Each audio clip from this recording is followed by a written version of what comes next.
Hey guys, Paul here from Team APS. So today we're going to talk about that upcoming ban list.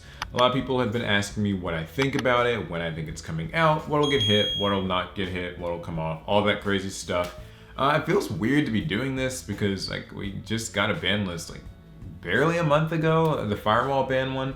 So this does feel a bit soon, but Konami did say on their website, around January 21st, take it how you will. So that's what we're going to talk about today. I decided that to make this interesting, I basically compiled it into 10 separate thoughts, and we'll go over each of those thoughts because it's hard to really predict or talk about it any other way. So this might be fun. And at the end of the video, let me know what you guys think. Of course, what do you think is going to get hit? What's coming off? Let me know down in the comments. Number 1, Sky Strikers. So, Sky Strikers are pretty much the dominant deck right now. It's definitely had some shaky times, but for the most part, it's been the consistent best performer. It does well at every YCS event it goes to, usually takes the most top spots, not always, but often, and it's been around for a fair amount of time. So what gets hit in Sky Strikers, in my opinion? Well, if it's up to me, I think that Kagari would actually be more than enough. I know in the OCG, Kagari's at 1, Widow Anchor is at 2, Engage is at 2. I'm kind of a Kagari, I think if just hitting that to 1 would probably be enough to tame the deck. It depends though on what Konami wants to do outside of that. Is it something where they want this deck to be, completely gone? Then yeah, they could probably hit Engage to 1, Kagari to 1, and just call it a day. But I think Kagari to 1's honestly enough. Now that said, Engage is a lot of advantage. It is a little bit, it's a lot. So I think if you wanted, you can maybe do Engage to 2 and then Kagari to 1 or something like that. That might be better. There's also Widow Anchor. I don't know. I'm not as opposed to that card, but I know some people are. So those are my thoughts on it. Number 2, Rhongomyniad and Bamboozle and Gossip Shadow. So as you guys know, Rhongomyniad's annoying.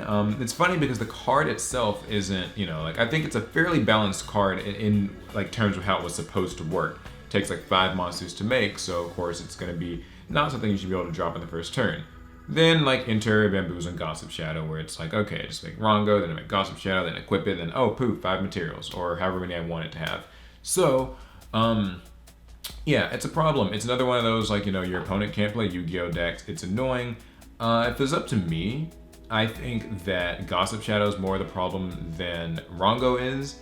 But in the eyes of Konami, it's hard to tell. They could hit either one. They probably wouldn't hit both. They could hit either one. And it's got to be a ban because, you can't limit Rongo. It doesn't matter. They run 1 copy of it, 1 Gossip Shadow. So, it's not really a thing. So I think I would go with Gossip Shadow getting banned, but, it could be Rongo too. Next topic, what happens with Topologic Gumblar Dragon? I hate this card. I'm not even going to front. I don't like it. I think it should go. If it was up to me, ban it in a second. Hand loops don't deserve to be in Yu-Gi-Oh! Taking away your opponent's hand isn't fair. Let's not try to pretend that it can be. If it was up to me, ban the card. Honestly, I think that Aqua Dolphin and Neospace Connector are also issues, but they're not as big, so I'll leave them alone. But I think Gumblar should just get banned. I don't think there should be a lot of time and effort into this. It's not a debate really. It's just another one of those busted link monsters that Konami seems to not care about releasing. And you can do things like hit extra links, and we'll get into that in a bit, but I definitely think Gumblar is just a problem, and I really hope, and predict it will just get banned. So next is the Warrior Suite. Now this is where things get tricky, because this is such an all-encompassing engine of cards. You guys know the cards. It's, the Blue Butter Spy, and Junk Forward, Marauding Captain, all the Gokis, all the Phantom Knights, all of it. Now this took a really big hit already. Armageddon Knight is limited and Malicious went to 2, and that was a big hit, but this strategy still exists. What's interesting about it is how it kind of comes and goes. So, as we saw at YCS Sydney, this strategy was not as successful. When people side their hand traps, side disruption, counterplay, it doesn't do well. But then on the other hand, it's really crazy because its ceiling is so high in terms of what it can do. So if it was up to me, I don't have as much of a problem with the Dark Warrior strategy so much as actually Divine Sword Phoenix Blade.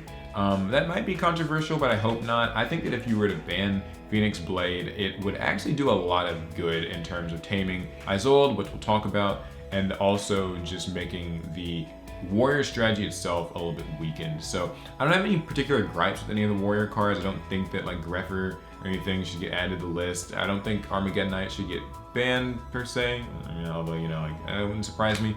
But yeah, I think those are fine. So that leads us into the next point, which is Isolde and Summon Sorceress. Which one gets hit, if at all, and like how or why or whatever. So Isolde, I don't want Isolde to have to get hit. I wish in my heart of hearts that Konami had just made this a Noble Knight card. It just takes 2 Noble Knight monsters and, that's it. It's just only usable by Noble Knights. Someone thought that wasn't smart. So here we are with this pretty busted, abusable card. I don't want Isolde getting banned. Invokers already had to get hit. If it was up to me, I would prefer Summon Sorceress get banned, like if I was just given the choice. But like I said before, I think that Divine Sword Phoenix Blade definitely needs to, that's gotta go. I think that if you can hit Phoenix Blade, then maybe Isolde doesn't become as like bad. You guys can tell me if that like doesn't sound like it makes any sense, but that's kind of me and like my thoughts on it, just because like Phoenix Blade's reusable and like, it gets a little bit tricky. But that said, they're both definitely like in the line of fire. I mean, they've gotten their reprints and people got to have them for a couple of months. I think that Summon Sorceress is a little bit worse because it's even more generic, and some of the stuff it can summon from the deck is obnoxious to me. It varies from strategy to strategy. My money is more on Summon Sorceress, not Isolde, and like with a lot of Link monsters, sadly, if like you can't limit them, one's got to get banned or it just stays at 3. So my vote's on Summon Sorceress. All right, do Thunder Dragons deserve to get hit? In my opinion, no. I don't think that they'll do it yet. I'm not saying Thunder Dragons are like fair and balanced and fun and healthy. They're not always. Obviously not being able to search from Colossus feels oppressive, but I don't know. It's new. It's new, so Konami's probably not going to hit it. Some people are saying like hit Gold Sark. They could hit Gold Sark. I think if they're going to hit anything, it would probably be Gold Sark and not Colossus, because by hitting Gold Sark, you can put a really big dent in the consistency of the first turn of a Thunder Dragon player. And they're about to get that new card like the Lone Wolf, which kind of functions as a Gold Sark for them. And so I think that having that and then also having Gold Sark might make the deck like a bit much. So perhaps that like is a viable thing. But I don't think that the Thunder Dragon strategy needs to get hit much. If it does get hit, I would put my money on Gold Sarcophagus. Then there's Altergeist. So I think Altergeist are a little bit more on the cutting board than Thunder Dragons. They've been around for significantly longer, and so the OCG's was they limited multi-faker and like personal spoofings at 2. For me, I don't have that much of a problem with Altergeist. What I have more of a problem with is the floodgates. So in my opinion, I would hit the floodgates. I think a lot more people hate not being able to play Yu-Gi-Oh! The Altergeist can feel like a little bit annoying to face, like Silk and like other, it bounces your monsters and like the multi-faker keeps summoning out. And like Conqueror and stuff, that stuff's annoying, but I think that it's far more oppressive having to try to play under Secret Village and like play under Rivalry of Warlords and like all of the really powerful floodgates. I think that makes the deck more oppressive. So I think that limiting some cards like that might be a better idea. Anti-Spell Fragrance or Rivalry or maybe even Secret Village, because those cards I feel Altergeist abuse them so hard. I think that Altergeist with just more regular traps wouldn't be nearly as threatening, and then you could like kind of leave the Altergeist players alone. But you guys can let me know what you think about that. The next one is Dangers. So a lot of people feel like Dangers should get some type of a hit. It went from a strategy that was cool in concept to something that's kind of getting abused. So we've yet to really see a pure Danger build make like a huge impact. I saw one that like kind of topped or something at like a regional or an event like recently, but generally speaking, they're just an engine. They are an extender engine. They summon more cards. I've seen them in like Burning Abyss. I've seen them combined with Thunder Dragons. Of course, you see them in the Dark Warrior strategies. They were big parts of the FTKs. I don't think Konami will hit it yet. It's a TCG exclusive. It's still got like at least another set of support, probably 2. And so it just sort of makes sense that they're gonna probably like leave their baby alone for another few months. I think it'll be far more likely that they get hit in like April or May or whenever that next ban list comes out. So I think they're safe. I'm not saying like it's like healthy, because to me like Tsuchinoko and some of the others can be a bit much. But I think Konami's not going to hit them. So that's where I stand on that issue. So then there's the random hits, the stuff that like some people think, oh, maybe this should get hit, maybe it shouldn't. The major one being slash draw. There's a big slash draw FGK. Is it really problematic and like destroying events? No. But could it get hit anyway?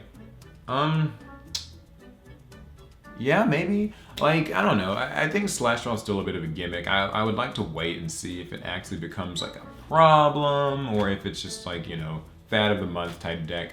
So I would say leave it alone. There's also like Gym Knight, Lady Lazuli with like the burn. Like Gym Knight FGK is annoying. And it's made it this far. I don't think Konami like sees it as a problem enough. It tops like maybe every other YCS, so like one.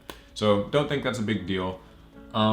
There are other cards, you know, people still hate hand traps. I feel like hand traps have been having a bit of a falling off, so I'm not too, you know, like, I don't know, I don't think that's a big deal. You know, and there's stuff like people kind of usually complain about. Trick Stars, I feel like they're kind of like getting more obscure. It doesn't seem like a real threat right now. You know, True Draco, I mean, if you hit the floodgates for hitting Altergeist, then like True Draco also takes a hit from that, so I think that you can leave them alone. I don't think that there's much else that really needs to get hit. Nothing, I don't feel like I missed anything. And then as for stuff that comes back, that's sort of the final one. Realistically, the only thing I could really say with any sense of confidence would be like Necroz. Necroz are coming out in dual power, so it would make sense for Konami to, you know, pull a few of them off the list. Could be Shrit to 1, could be Brio to like, you know, 2, 3. I think Unicorn to higher numbers would be nice. Just moving them all kind of a little bit on the ban list, I think, is like, that's something that's reasonable to expect. It would push a new product. That's cool. Everything else is just a guessing game. Like, will Construct come back? Who freaking knows? Like, there's no telling. In terms of that, I want Construct back. I want Zen Mighty back. I want Inzectors to come off the ban list. There's a lot of stuff, you know, but that's... Yeah. So, yeah. Those are my thoughts on the ban list. I try to just sort of like break them down into the common questions and conversation points that people are having. So hopefully that was informative and kind of gave you a bit of insight into how I'm thinking. I really still feel like it's maybe a bit too early for a ban list, and I don't think that this one's gonna actually release on the 21st. I'm thinking something either like right before YCS Chicago or maybe just like right after YCS Chicago, which by the way is on February the 2nd and 3rd.